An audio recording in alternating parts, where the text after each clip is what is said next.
చూస్తాను నాకు ఈ బాధలు తప్పుతాయి. ఇది పెడతా వీడియోలో.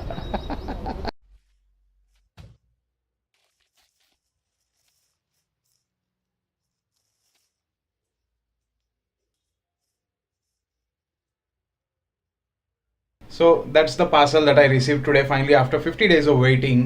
I mean Banggood.in finally has delivered my package. I've been waiting for these switches for a long time. I've been wanting them to install on my bike. Now these switches, they look like the normal switch that you find on any bike for that matter, but the only specialty is that if you take a look at this switch, you have the high beam, low beam, you have the indicator switch, you have the honk key, and you also have the pass key on the behind. But the special feature is that you have the hazard switch here.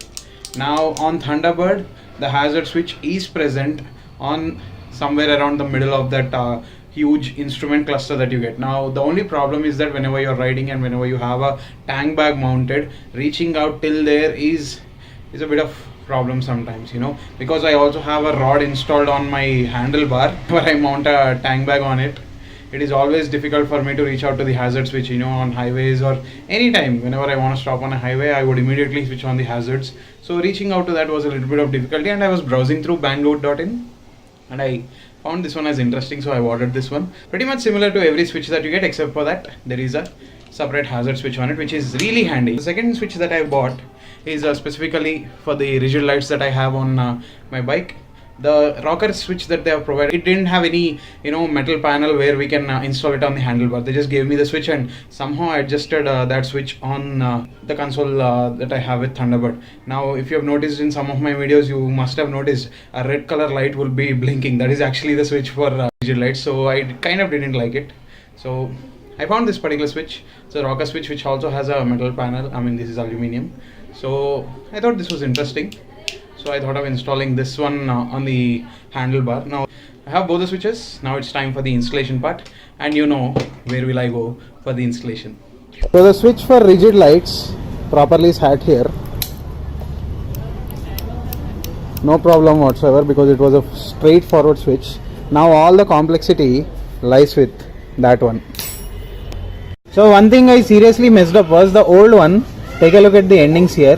This has a hole endings, but the new one, whatever I bought, this has a completely different end points.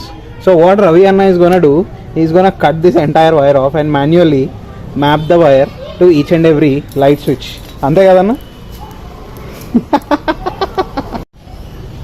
So we've cut the edge of that old switch where all these wires would join respectively in the positions of the new switch that we have. One eternity later.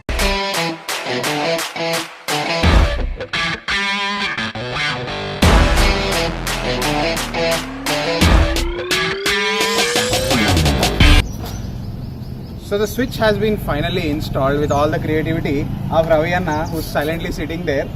So I'm going to turn on the lights right now. We are currently in high beam, low beam, high beam, low beam. The switch is working great. Left indicator, right indicator, and the most important reason why I bought this switch is for the hazards. So there is this red color button here.